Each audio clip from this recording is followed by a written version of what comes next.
Right, so Mark, thank you for joining us on the podcast. You're our first guest, so congratulations. Fail Um, on so, Mark, I know you've been with the business for how long is it now?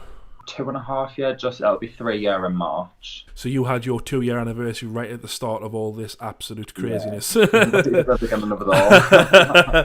So, I mean, what is it that sort of first attracted you to EC? Do you know what? At the beginning, it was sort of a fact of I was working in Newcastle, so it was sort of a closer to home. It's sort of a one bus travel Yeah, rather than three to get through. yeah, And then, because I started on outbound sales for Octopus originally, yeah, because I came from customer service. So I wanted to sort of give the outbound sales thing a try as yeah, well, because I hadn't done it since I was 18. I then moved over to economy, energy, customer service. right, I just started really enjoying it, and I was just sort of attracted. Like I say, it was closer at the beginning, and what made us wanting to stay was I made a lot of friends, and I'm still yeah, friends with a lot of them people now. It yeah, is what all see it all the time as well. EC is just one big family. Sort of yeah. everyone speaks to everyone sort of thing. I think it's. I mean, it's one of those things that when you look at what like yourself, I've been in the same position as you. When you've looked at jobs, and you sort of you see people say that quite a lot, but I get the sense with EC that actually is the case that people Yeah. are like a really tight knit group of people. Was that a sort of an organic thing, or were you conscious of when you started the job? Right, I want to immerse myself in this, or was it just something that happened sort of organically? It just sort of happened. Like it happens along when you sort of move in teams coming out of training because you don't really know anyone when you first start a Yeah, job, but you get to know people along the way and you sort of find where you fit in. And I feel like I've worked at a lot of call centers where people have had sort of cliques and there's been little yeah, groups, but at EC, sort of everyone talks to everyone and you get to know every individual person that you see on sort of a daily basis, whether yeah, it's on a break in sort of the break areas or whether it's from a different team, a different campaign. Everyone sort of just talks to everyone, and yeah. it's a really nice place to work for that simple factor as well. People promote their business as having like an open door policy and all this type of stuff, and managers are approachable. Like, is in your experience, is that actually the case? 100%. Like if you've got an issue, whether it's an inside of work issue, whether it's a personal issue, there's always someone you can talk to, whether that's Yeah, a manager, someone in HR, like you say. You can literally speak to anyone about anything and get the support that you need. I've yeah, always found it easy to speak to managers, especially on my campaign as well, where I've grew friendships from them as well. yeah, Being able to sort of speak to people and yeah. different people in the business about problems that I've got. So I mean, in that 2.5 years, has it been sort of, because again, the way people talk about it, and I'm very conscious that I don't want to make it all very sort of life is fantastic, life is great. Yeah.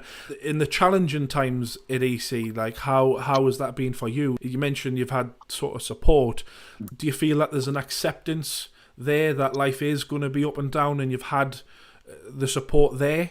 You have sort of the times that you go through where you sort of feel like you're at sort of a rock bottom or feeling sort of down or anything, or like life issues, like I see as well, or even issues in work as well, where there's Yeah, been times where you're struggling with things, or you have a bad call where it sort of hits you a little bit, and yeah, you've got that support to just bring it back round once you have a chat with someone or once you have a chat with a manager, and the support is really there to yeah. help us get out of that rut that we'll find ourselves in sometimes. Because I think that's, again, having done the job myself like many years ago, that is one of the things that I think people can sort of approach differently. When you've had a bad call or you've had a run of bad calls, like it can have, and I think unless you've worked in a call center, you don't understand how much it can get you. It Yeah, can floor you. You know what I mean? Like, it does. Yeah. what do you, or how do you sort of manage that? How do you sort of pick yourself up? Do you accept that it's just going to happen and it'll pass, or do you have any sort of coping strategies or anything like that? Yeah, it sort of depends on it. So it depends on what type of call it's been. Some calls it can be sort of a customer just shouting at you for an issue Yeah, and you get over it, or sometimes they can sort of the odd customer likes to call you a name or try and get on yeah, yeah, personal. So I always find myself just sort of taking a step back and just taking a breather and taking a couple of minutes just to collect myself again, yeah, and then just straight back on with it. Sometimes you just need sort of 5 minutes to just yeah, breathe, calm yourself down a bit. And then once you're on your next call, it's a different person, different story, and that person might pick you up a bit, and it might be a really, really good call. Yeah. And then you just forget about the last one. So I always just find myself taking a breath to collect. I think that's quite important, and I think it's something. It's a skill there that you mentioned that I think a lot of people could utilize. I think a lot of people, and I've done this in the past when I was younger. You have a series of bad calls, and you've almost written the day off.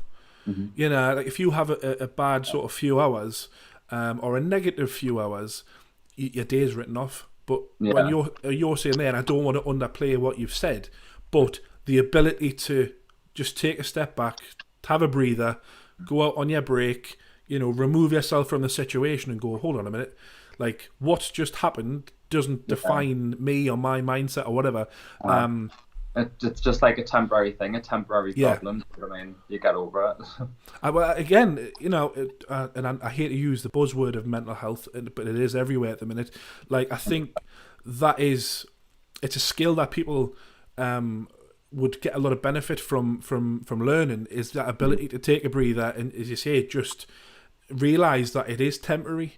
It's not. This isn't forever. And I know, I appreciate as well. At the time, it's easy. I mean, it's easy for us now. We're sitting here having this chat away from that situation. It's easy enough for us to say, like, "Oh, it's easy enough to overcome that." But when you're in it, you know, and I suppose in a way that kind of leans into what you were saying about having that people around you.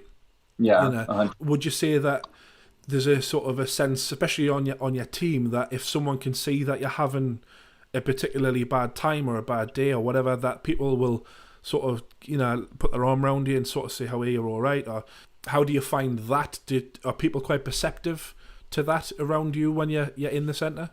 100%. Sort of the people that I sit around and the people that are on my team, I'm very close to. I've got a really good friendship with them, especially. And I think that goes for most people as well in the call centre. The people you sit with tend to be the people you're closest with at work. So they're always sort of, are you all right? Do you like need a chat? Like, do you need 5? Like, whatever it is, they're always there and make sure you're all right and just tell you, like, it's fine. It's one call, take your breath, jump back on, you'll be fine. Like, just let it fly over your head. You've always got that bit of support from your team as well. Would you say that's, I know you mentioned it earlier on, but would you say that support and that group of people that you have throughout the business, would you say that that's the sort of the sole reason that you've stayed with EC for so long? I think that is one of the main reasons, because it's sort of, when you've got that support and got them friendships, it makes you love where you work.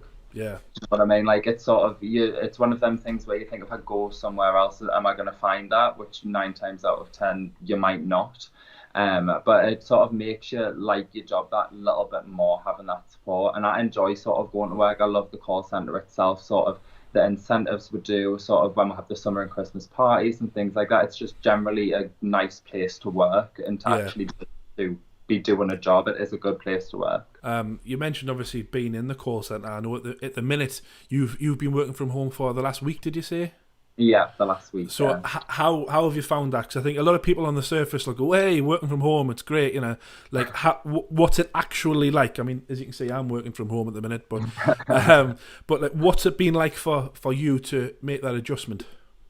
Yeah, it's been a bit of a reality kick, to be fair, because sort of you always have that in your mindset, oh, working from home, it's going to be so much easier.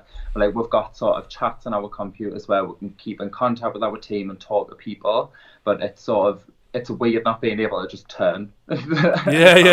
Someone from your team there, just like this call or this email, and just like have a bit of a natter throughout the day. It's weird adjusting to that. Yeah.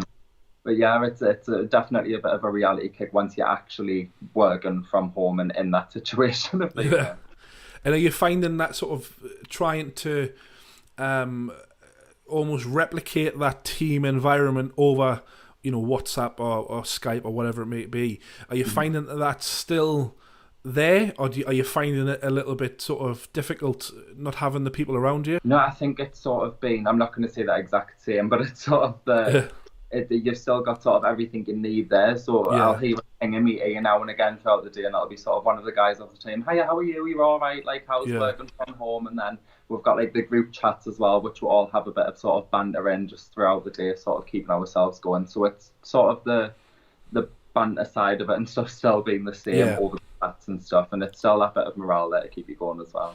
And I think in this type of job, especially, I mean, correct us if I'm wrong, I think that banter sometimes gets you through.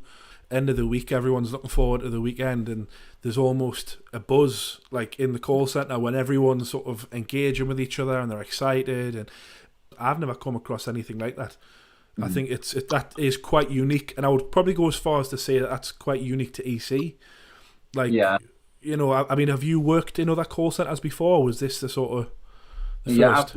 I've worked in a few, sort of going through being a teenager, sort of finding sort of jobs and things like that, and I've had sort of obviously friendships and things like that throughout call centres, but I don't think it's ever sort of been as close knitted, and sort of the boost that you get from it as EC has actually been.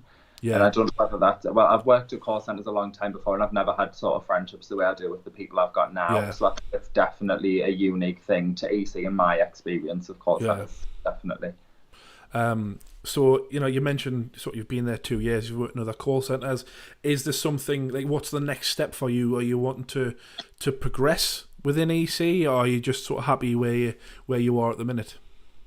I'm happy with where I am at the minute, but I've always had sort of a progression mindset on working at EC. Sort of if a senior post goes up, or if any sort of promotional post goes up, I do always apply for it and sort of go to the interviews and things like that. I haven't got quite lucky yet.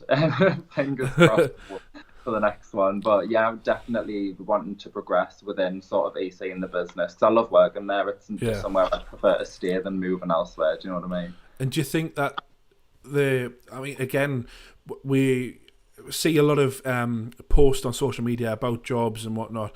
Do you think like there's a culture within the business that wants to promote people like you who've been there, who've bought into what EC's about? You've done the job.